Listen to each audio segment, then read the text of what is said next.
All right, Saagar, what's on your radar? Well, the New York Times, it went into a full freakout this weekend after President Donald Trump's son, Don Jr., posted an obviously joking meme over the weekend calling former Vice President Joe Biden a pedophile. Now, here's the offending thing in question. The Times went into such freakout mode that it wrote up an entire story on this stupid meme, tying into a broader narrative about how the president and his team are spinning baseless conspiracy theories, like the recent action by the Trump campaign to claim that Biden is, quote, old and out of it, while another story written this weekend called it a conspiracy theory to insinuate that the Obama administration set up former National Security Advisor Michael Flynn. And there's just one problem, of course, which is that there's actually quite obviously some truth to every single one of those accusations, and that the media freakout over it is once again reminiscent of the 2016 election, when it was a conspiracy theory to imply that Hillary Clinton had committed a crime with respect to her private email server use, that it was a conspiracy theory to say that Clinton and her husband were corrupt, or that she obviously had a health episode in broad daylight during the campaign. The frankly stupid Instagram meme so disturbed one of the lead campaign reporters for the New York Times that he spent an entire day tweeting and writing about it, and was further outraged by Junior's defense of posting videos from Biden's past behavior with the children of lawmakers in public and on camera like this one. Thank you. All right, well, nice to see you guys. Thank you. See you back home, I hope. Oh, absolutely. Okay? Can I go with Jess alone? Very good.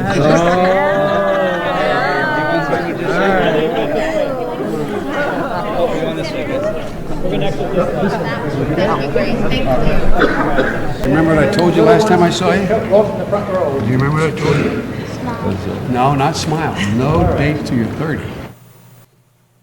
The reporter sought to explain away that behavior, saying that Junior is, quote, posting more misleading videos, most of them from congressional swearing-in ceremonies. These are special, largely apolitical events for lawmakers, and they often bring generations of family with them. He went on to say that many were personally friends with Biden. Now, I don't know about you, but I'm not sure I'd be friends with Biden after something like that. That's just me. But beyond that, this is a perfect example of how the largest and most powerful organs in the mainstream media do everything they can to cover for Joe Biden, up to and including using the platform of the New York Times to debunk a dumb Instagram meme.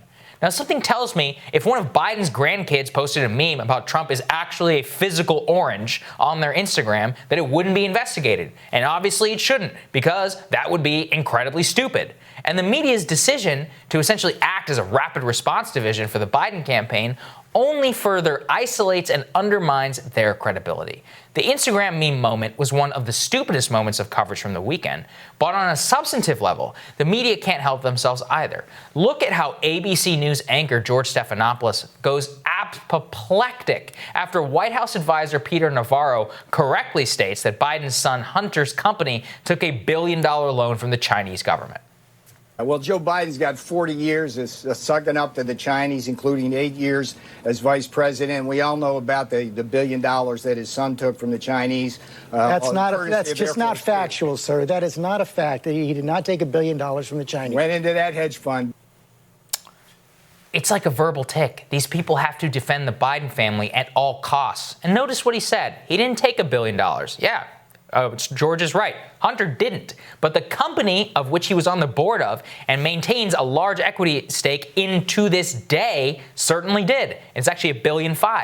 You don't think that that is of note and concern in the middle of an economic decoupling with China? You don't think the Chinese government will leverage possible financial ties with the vice president's son to gain influence of any kind as an administration?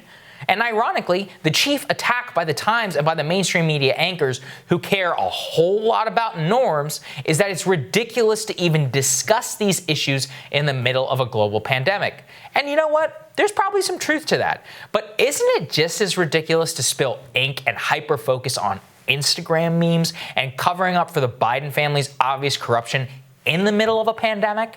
Ironically, the reporter in question wrote an entire story earlier in the week ridiculing how too many people in politics are stuck in "but what about 2016 syndrome," where they take a one-off election as evidence that absolutely everything has changed. And there's a lot of truth to that. But the one dynamic that absolutely remains the same this time around is the media's decision to cover absolutely stupid and inane things that the Trump campaign does in an attempt to gin up outrage, where in the process they show people that the media will quite literally never be fair to them, and they mortgage the credibility of them with any independent-minded voters who see complete silliness as the top of their priority.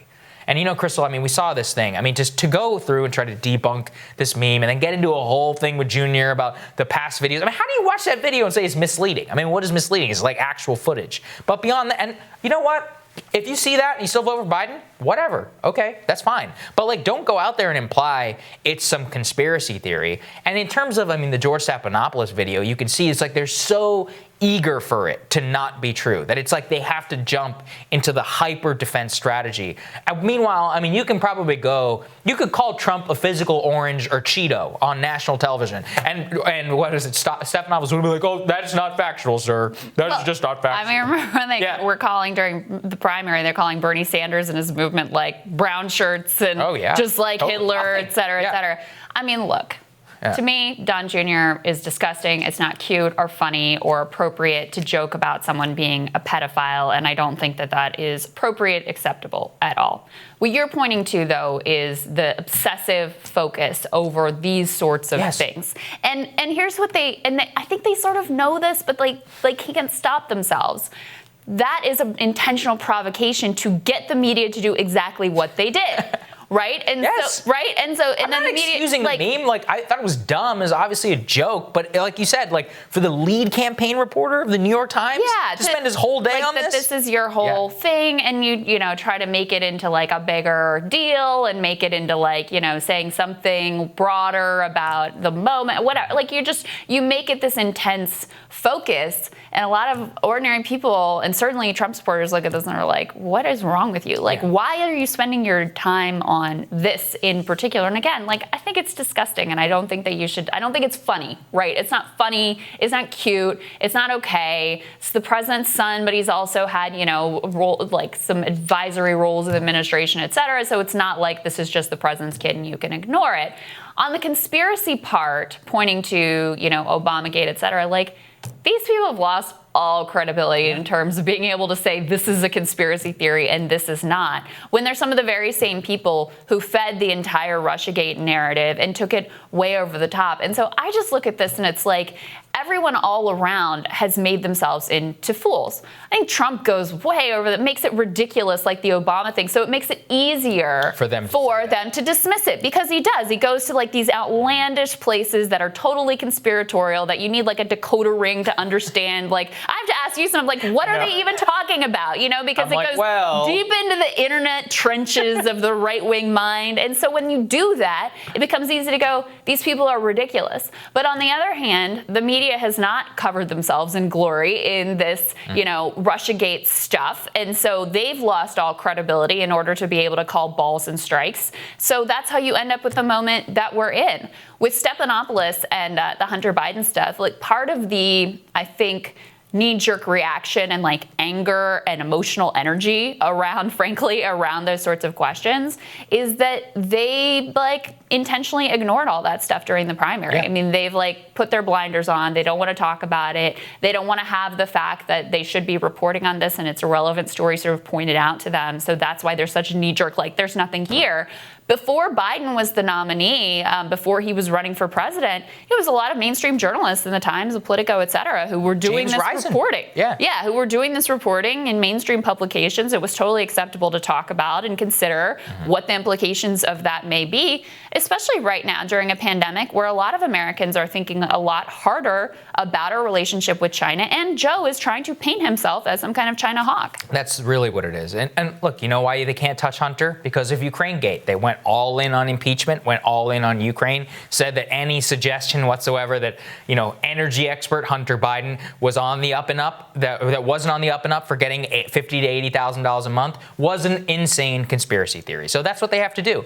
And this is the other tactic, which is that, taking Don Jr. Instagram posts and trying to link it as trying conspiracy theories on the FBI's handling of the case on Michael Flynn, on Joe Biden's own role in that. And sure, you're right. Trump goes outlandish and is like, Obama and all these people should be in prison, blah, blah. And they're like, oh, that's conspiracy theory and all this. But the underlying facts of the case are certainly there and bear scrutiny. And look, Russiagate, it was the same thing. Was it worthy of consideration? Right. Some of the Russian actions? Absolutely. Yeah, 100%. But like a month, 2 months, a couple of times, national security reporters put them on the story. Let's understand it. Same with the intelligence community. Was it worth a 2 to 3 year freak out of epic proportions, gaslighting the Democratic base, sky high cable news ratings on MSNBC and CNN that plunged after something turned out to be not to be true? I don't think that was worth it. I think it was terrible for the country. And so they try to use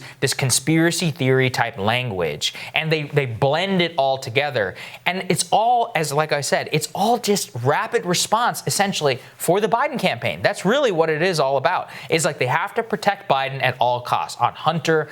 If you can't even handle the meme, if that is so out of the pale for you, how are you going to go through a general election? I actually really want to know the answer to that question, and I just don't think they have it. Yeah, I've been asking that question for a while now. Next on Rising, Washington Post White House economics reporter Jeffrey Stein describes the latest economic proposals being explored by the Trump administration when Rising returns.